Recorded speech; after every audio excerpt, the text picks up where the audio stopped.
Illustrator CC এর basic to advance tutorial সিরিজের আজকের ভিডিওতে আমি পেন ব্রাশ টুল এবং ব্লো ব্রাশ টুল এই দুটো টুল নিয়ে বিস্তারিত আলোচনা করব। তো আমার নাম দেবমোদর, আপনারা দেখছেন ডিএম টেকনিক। তো চলুন শুরু করা যাক।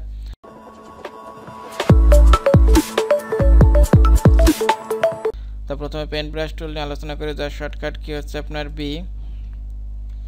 তো পেন ব্রাশ টুল দিয়ে আমরা বিভিন্ন ধরনের অবজেক্ট ক্রিয়েট করতে পারি, অবজেক্টের উপর আপনার ডেকোরেশন করতে পারি। তো এখানে যাবার পর আমরা এখান থেকে অনেক ব্রাশ পাবো, সেটা এখান থেকে আমরা অ্যাপ্লাই করতে পারবো। আবার এখান থেকে আমরা এই কর্নারে যদি ক্লিক করি, এখানে দেখেন আরও নতুন নতুন ব্রাশ পাবেন। এখানে যে আপনার যে প্রপার্টিসটা আসছে সে এখান থেকে কিন্তু আমরা যদি চাই এই প্যানেলটা এখান থেকেও আনতে পারি। এখানে দেখেন যে নিচে লাইব্রেরি আছে, আবার যদি আমরা এখানে যাই এখান থেকে কিন্তু ব্রাশের লাইব্রেরিটা পাই। তো এখানে দেখেন এখানেও যা পাওয়া যাচ্ছে এখানেও তাই পাওয়া যাচ্ছে, আবার এখানে আলাদা করে লাইব্রেরি আছে। তো আমাদের এত জায়গা যাবার দরকার নেই, আমাদের শুধু এইটা হলে এখান থেকে আমরা পারবো।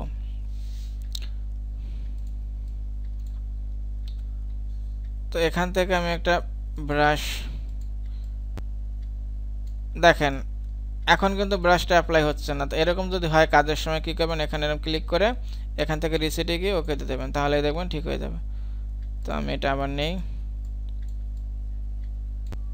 এখান থেকে কিন্তু আমরা এটা যদি সিলেক্ট করি এখান থেকে কিন্তু আমরা এর স্ট্রোকটা বাড়াতে পারি এবং কমাতে পারি। আবার চাইলে এখান থেকে কালারও চেঞ্জ করতে পারি। তো আমি ধরেন একটা অবজেক্ট নিলাম, এখন এর উপর যদি আমি এখান থেকে দেখেন ব্রাশ অ্যাপ্লাই করি তাহলে কত সুন্দর সুন্দর স্টাইল হচ্ছে। দেখেন এটা কিন্তু আমরা brush tool pen brush tool দিয়ে খুব সুন্দরভাবে করতে পারি। আবার যদি আপনারা এখান থেকে পেন টুল দিয়ে কিছু ক্রিয়েট করেন, এই পাতের উপরে কিন্তু এটা আপনারা অনায়াসে অ্যাপ্লাই করতে পারবেন। এখন যে গুরুত্বপূর্ণ যে বিষয়টা সেটা হচ্ছে আপনার প্রপার্টিস নিয়ে খুব ভালো করে আলোচনা করি, এটা কিন্তু খুব বোঝার বিষয়। তো রিসেট দেই, রিসেট ডিফল্টভাবে এরকম থাকবে। তো এখানে দেখেন ফিডেলিটি আছে প্রথমে, তো ফিডেলিটিতে আছে একুরেট এবং স্মুথ। তো আমি দেখাই একুরেট এবং স্মুথ কি। ধরেন আমি এখানে একুরেটে রাখলাম, ওকে দিলাম, এখান থেকে একটা ব্রাশ নেই, এটা আপনার একুরেট রেখেছি তখন। এরপর আমি যাই স্মুথ, এখন দেখেন এটা কিন্তু বাঁকা হচ্ছে আর এটা কিন্তু একেবারে স্মুথ হচ্ছে। তো এটাই হচ্ছে মূলত এর কাজ। এরপর আবার যাই, এরপর আছে দেখেন কি ফিল নিউ ব্রাশ স্ট্রোক। এটা যদি এখন ধরেন ফিল করা নাই, ফিল করা না থাকলে কি হলো, এখান থেকে আমরা ব্রাশ রাখলাম, এখানে কিন্তু কোনো ফিল হচ্ছে না।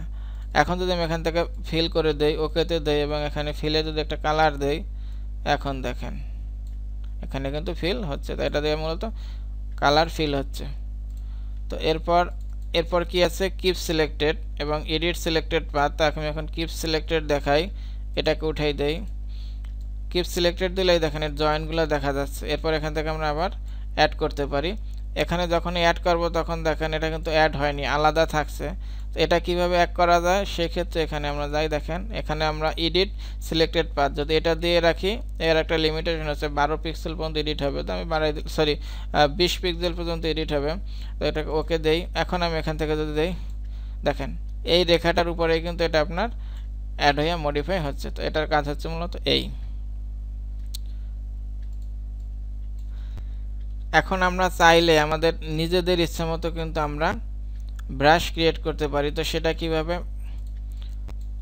এখানে সিলেক্টেড উঠিয়ে দেই, এগুলো দরকার নাই, এটা ডিলিট করে দেই। এখানে যাব, এখানে যাওয়ার পর আমি এখানে ক্যালিগ্রাফিক ব্রাশ এটা দিয়ে দেখাই, ওকেতে দিলাম। এখন দেখেন এখানে কিন্তু অনেক অপশন এসে পড়ছে, এখানে আপনার নাম দিয়ে দিলাম। এখন এখান থেকে এটা কমিয়ে বাড়িয়ে দেই। হ্যাঁ এখানে দেখেন এটা কিন্তু বাড়তেছে কমতেছে। এখন এখানে ফিক্সড দিলে কিন্তু ফিক্সড হবে, আর যদি আপনি র্যান্ডাম দেন তাহলে কিন্তু দেখেন সাইজ একটা কম বেশি হবে, মানে র্যান্ডামলি হবে আর কি। আর যদি আপনি ফিক্সড দেন তাহলে ফিক্সড হবে। এখান থেকে র্যান্ডাম দিলে বিভিন্ন ধরনের সাইজ হবে, আর যদি ফিক্সড দেন তাহলে একেবারে ফিক্সড সাইজ হবে। তো এটাকে আমি ওকেতে দিলাম। এখন দেখেন এখানে একটা ক্রিয়েট হয়ে গেছে। এখন আমরা এটা সিলেক্ট করে এখান থেকে এটা দেখেন আবার যখন অ্যাপ্লাই করতেছি অ্যাপ্লাই হচ্ছে না, তাহলে কি করব, একটু যেটা বললাম এখানে গিয়ে রিসেট, ওকে এখন দেই, এখন কিন্তু অ্যাপ্লাই হচ্ছে। এখন দেখেন এইটাকে আপনি মডিফাই করতে পারবেন খুব সুন্দর করে এখানে গিয়ে। এখন আপনি এখানে প্রিভিউ যাবেন, যেখানে প্রথম করার সময় কিন্তু প্রিভিউ অপশনটা থাকে না। এখন এখান থেকে গিয়ে আপনি আপনার ইচ্ছা মতো এখান থেকে দেখে নেবেন যে এটা কীভাবে আপনি কীভাবে রাখতে চান, এটা এখান থেকে ঘুরাতে পারে নাই। এখান থেকে রাউন্ডনেস কমিয়ে দিলাম, এরপর ওকে। এখন আপনি লিভ স্ট্রোক যদি দেন তাহলে তো লিভ স্ট্রোক হয়ে যাবে, বুঝে নেই, বাদ পড়ে যাবে স্ট্রোক থেকে। আর যদি অ্যাপ্লাই টু স্ট্রোক দেন তাহলে ওকে অ্যাপ্লাই হয়ে যাবে। এরপর আপনি এখান থেকে ইচ্ছা মতো এটা ইউজ করতে পারবেন। এই হলো আপনার পেইন্ট ব্রাশ টুলের কাজ। এখান থেকে অনেক টুল অনেক ব্রাশ এমনিতেই পাবেন, আবার আপনারা নিজেদের পছন্দ মতো ক্রিয়েটও করতে পারবেন। এরপর আছে দেখেন ব্লো ব্রাশ টুল। তা পেইন্ট ব্রাশ টুল এবং ব্লো ব্রাশ টুল প্রায় একই রকম, কিন্তু পার্থক্য আছে। তো পার্থক্যটাকে বোঝায়, আমি প্রথমে পেইন্ট ব্রাশ টুল নিলাম, এটা দ্বারা একটা ব্রাশ দ্বারা ড্র করে একটা শেপ আঁকলাম। এখন আমরা এখান থেকে গিয়ে আর একটা শেপ আঁকি।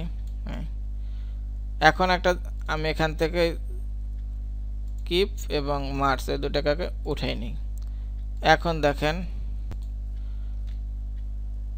এটাকে প্রথমটা, এটা হচ্ছে আপনার পেইন্ট ব্রাশ দিয়ে যেটা করছিলাম আর কি, ড্র করছিলাম। তো এখানে আমরা দেখেন স্ট্রোক অ্যাপ্লাই করতে পারতেছি, বাট ফিল কিন্তু অ্যাপ্লাই করতে পারতেছি না। এখন যদি আমরা ব্লো ব্রাশ টুলের ক্ষেত্রে যাই, এখানে কিন্তু আমরা স্ট্রোক এইটাই, এখান থেকে আমরা স্ট্রোক অ্যাপ্লাই করতে পারবো এবং ফিল কালারও অ্যাপ্লাই করতে পারবো। দেখেন এটা হচ্ছে মূলত এর পার্থক্য।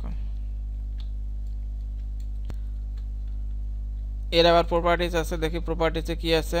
যদি কিপ সিলেক্টেড রাখি, ওকেতে দিলাম, তাহলে কি হয়, এই যে আপনার কিপ সিলেক্টেড থাকে। দ্বিতীয়টা দেখেন কি আছে, মার্জ অনলি উইথ সিলেকশন। যদি মার্জ অনলি সিলেকশনে টিক না থাকে তাহলে কি হবে, এখানে দেখেন এটাকে ছোট করে নিই।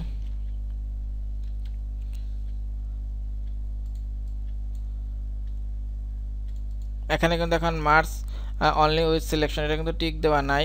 তো এখান থেকে আমরা কি করলাম, এটা কিন্তু এটার সাথে মার্জ হয়ে গেল। মার্জ টিক দেওয়া ছাড়াও এটা মার্জ হয়েছে। এখন এটা তো কিপ সিলেক্টেড করা ছিল, এটা যদি আপনার কিপ সিলেক্টেড না করা থাকে তাহলে কি হয়, দেখেন এখানে কিপ সিলেক্টেড করা নাই। এরপর এখান থেকে আমরা দেয়া এটাকে মার্জ অনলি উইথ সিলেকশন দেই, তাহলে কি হলো, এখন দেখেন ব্যাপারটা এইটাই কিন্তু আমরা কোনো সিলেকশন করা ছিল না, এই জন্য এটার সাথে কিন্তু এটা মার্জ হয়নি। দেখেন এটা কিন্তু আলাদা আলাদা রয়েছে। এখন যদি আমরা এখান থেকে আপনার ক্লিক করি, কিপ সিলেক্টেড দেই, এরপর ওকেতে দেই, দেখেন সিলেক্টেড, এরপর এটা দেই। এখন কিন্তু এটার সাথে দেখেন মার্জ হয়ে গেছে। এর মানে হচ্ছে আপনার যদি সিলেকশন করা থাকে, এটা যদি আপনার সিলেক্টেড করা থাকে তাহলে এটার সাথে মার্জ করা যাবে, আর যদি সিলেক্টেড করা না থাকে তাহলে কিন্তু এটার সাথে মার্জ করা যাবে না।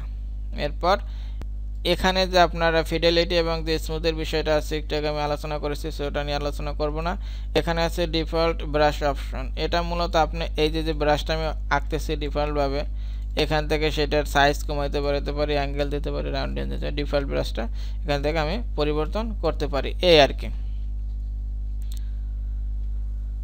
তো এই ছিল আমার ভিডিওটা যদি আপনাদের বুঝতে কোনো সমস্যা হয় তাহলে কমেন্ট করবেন, আমি অবশ্যই রিপ্লাই দেবো।